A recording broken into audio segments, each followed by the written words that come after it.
Bonjour, je me présente Feindert, professeur de chimie à la faculté des sciences et YouTube. J'ai décidé finalement de sortir de ma comfort zone et de parler seulement en français. Et puisque je suis débutant dans cette langue, j'ai pas l'habitude de parler en français. Alors, si j'ai mis des erreurs d'orthographe, de grammaire ou de conjugaison, je serai reconnaissant à vous si vous corrigez mes fautes. Alors, dans cette vidéo, je vais essayer de partager avec vous tous mes connaissances concernant la réaction régio-sélective ou bien la régiosélectivité. C'est quoi une régiosélectivité? C'est tout simplement, à chaque fois qu'on ne connaît pas un mot, on peut décortiquer ce mot en deux parties. Régiosélectivité se compose de deux parties. La première partie, c'est la régio, c'est-à-dire région. Et la deuxième partie, c'est sélectivité, ça vient de la sélection. Et donc, une réaction régiosélective, c'est une réaction qui sélectionne une région bien précise. Puisque la chimie organique, c'est la chimie du carbone, la signification du région, c'est l'atome du carbone. Nous savons déjà qu'il y a plusieurs types de carbones ou bien des carbocations. Ce sont des carbones, à l'origine, ils sont liés avec un élément très électronégatif, comme le fluorure de méthyle par exemple. Le fluor est plus électronégatif, elle va attirer le doublet électronique vers lui, et donc nous aurons la rupture hétérolytique de cette liaison et la formation d'un intermédiaire réactionnel très important, c'est le carbocation. Il existe 4 types de carbocations, ça dépend des substituants liés à ce carbocation. Un carbocation tertiaire est beaucoup plus stable qu'un carbocation secondaire et beaucoup plus stable qu'un carbocation primaire. Ce dernier est beaucoup plus stable qu'un carbocation nullaire, ça vient de nul, c'est-à-dire zéro groupement alkyle.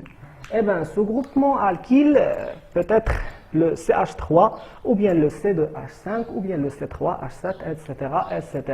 La question qui se pose, c'est quelle est la différence entre toutes ces régions? La différence, c'est au niveau des effets électroniques exercés par les groupements alkyles. Les groupements alkyles toujours exercent un effet donneur qui stabilise ce carbocation. Vous pouvez me dire que l'électronégativité du carbone est identique à l'électronégativité de méthyle. Je dis que la charge positive augmente l'électronégativité du carbone central, ce qui explique un effet donneur exercé par les groupements alkyles. Et donc, un carbone pauvre en argent, en électrons, il est stabilisé par 3 effets donneurs, par 3 sources financières électroniques, d'accord? Plus stable qu'un carbocation stabilisé par 2 groupements donneurs et plus stable par un carbocation stabilisé par un seul groupement donneur, plus stable qu'un carbocation nullaire qui n'a pas de groupement donneur pour le stabiliser. Et donc la différence entre ces différentes régions, c'est au niveau de la stabilité. La chimie, c'est la recherche de la stabilité par la réactivité. Donc nous allons avoir une réaction si nous avons 2 carbones qui sont différents, d'accord? Donc par exemple de régiosélectivité, 2 carbones liés par une double liaison, d'accord? Et peut être différent, c'est-à-dire que le premier carbone lié par exemple à un CH3 et un hydrogène, le deuxième carbone sera lié à 2 CH3. Et à ce niveau-là, nous avons le choix entre 2 centres, entre 2 régions, ce qui explique la régiosélectivité de la réaction en présence d'un hydracide, plus HCl ou bien HPr. D'une façon générale, H lié avec un élément très électronégatif, et puisque les atomes très électronégatifs dans le tableau périodique, ce sont les halogènes, donc H sera lié avec un chlore, un brome, un fluor, un iode, etc., etc.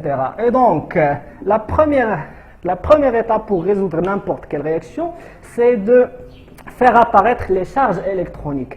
Donc, nous avons ici 2 possibilités.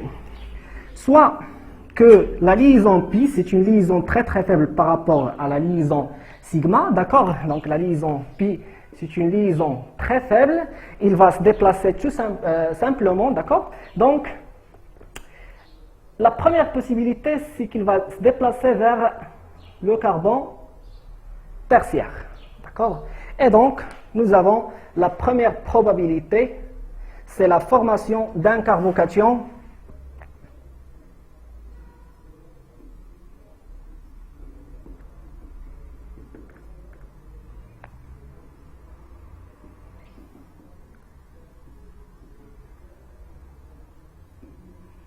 donc, formation d'un carbocation nulaire, d'un carbocation secondaire, 1, 2.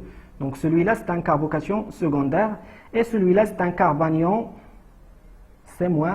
Donc, C plus secondaire. Et celui-là, c'est C- tertiaire. La deuxième possibilité, c'est que la charge positive va apparaître sur le carbone le plus substitué, c'est-à-dire le carbone tertiaire. Et donc la charge négative sur le carbone nulaire. Et bien toujours j'explique, et si vous avez des questions, n'hésitez pas de les poser. D'accord? Donc ici nous avons un carbocation tertiaire et un carbanion secondaire. Et donc le carbocation tertiaire est plus stable qu'un carbocation secondaire, ce qui explique la sélection de la régiosélectivité vers ce carbocation tertiaire. Et donc nous allons éliminer ce composé puisque nous avons la formation d'un carbocation secondaire moins stable et d'un carbanion tertiaire qui est moins stable également. Pourquoi ce carbanion est moins stable? C'est parce que ces groupements-là exercent un effet donneur qui déstabilise ce carbone déjà riche en électrons. Et donc nous allons choisir le deuxième composé. Toujours la première étape pour résoudre n'importe quelle réaction en chimie organique, c'est de faire apparaître les charges, d'accord? C'est de faire apparaître les charges.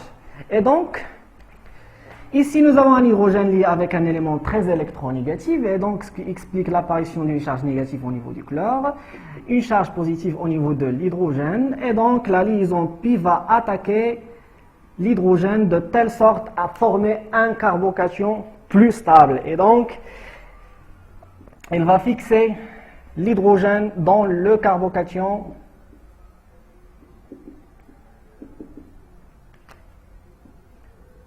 dans la position, il va fixer l'hydrogène dans la position moins stable. Pourquoi moins stable? Donc nous allons la formation d'une nouvelle liaison carbone-hydrogène et formation d'un carbocation dans la position plus stable, c'est-à-dire un carbocation tertiaire. C'est ça la régiosélectivité. C'est-à-dire l'apparition de la charge positive dans la position plus stable. Et donc, dans une deuxième étape, le chlore va se fixer sur le carbone le plus substitué. Et c'est ça ce qu'on appelle la régiosélectivité de Markovnikov.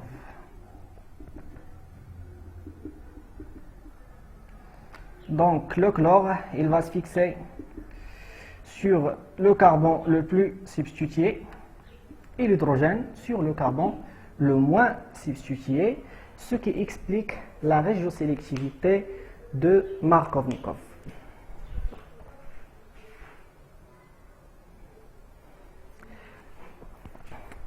Et bien, finalement, je vous rappelle que si j'ai mis des erreurs, soit de prononciation, d'orthographe, de grammaire, de conjugaison, vous pouvez me corriger au lieu de me critiquer, alors que aussi vous avez le droit de me critiquer. C'est à partir de critiques qu'on évolue, d'accord?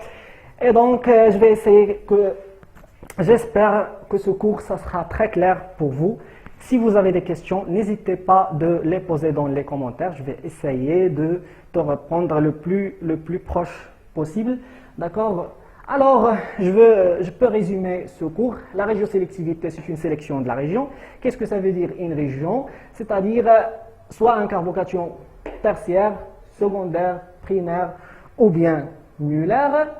Donc, la régiosélectivité, c'est une réaction dans laquelle nous aurons la possibilité de choisir entre deux régions. Une région plus substituée, une région moins substituée. Toujours, ce qu'il faut retenir, que le carbocation se forme toujours lorsqu'on a des effets donneurs qui stabilisent ce carbocation. Toujours, le carbocation se forme dans la position la plus stable, ce qui explique la régiosélectivité de Markovnikov.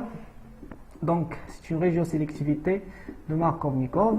Eh bien, en bref, Markovnikov, c'est-à-dire lorsque l'addition d'un hydracide se fait de telle sorte que le chlore se fixe sur le carbone le plus substitué. C'est ça la règle de Markovnikov. J'espère que ça sera clair pour vous.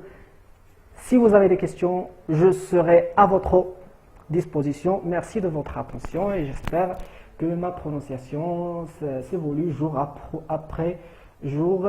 Je veux également passer mes salutations les plus respectueuses à mes chers fans, les Français et les Françaises, les étudiants français et les étudiantes françaises, les Algériens et les Algériennes, les Marocains et les Marocains, les gens du Belgique, de Canada, n'importe quel pays, Sénégal, Nigeria, tous les pays qui parlent en français. Je serai toujours disponible pour vous. Je serai toujours à votre aide. Et finalement, si vous aimez ce vidéo, n'hésitez pas d'aimer, de cliquer sur j'aime et de partager ce vidéo et de s'abonner sur notre chaîne et de visiter notre site www.feinbert.com.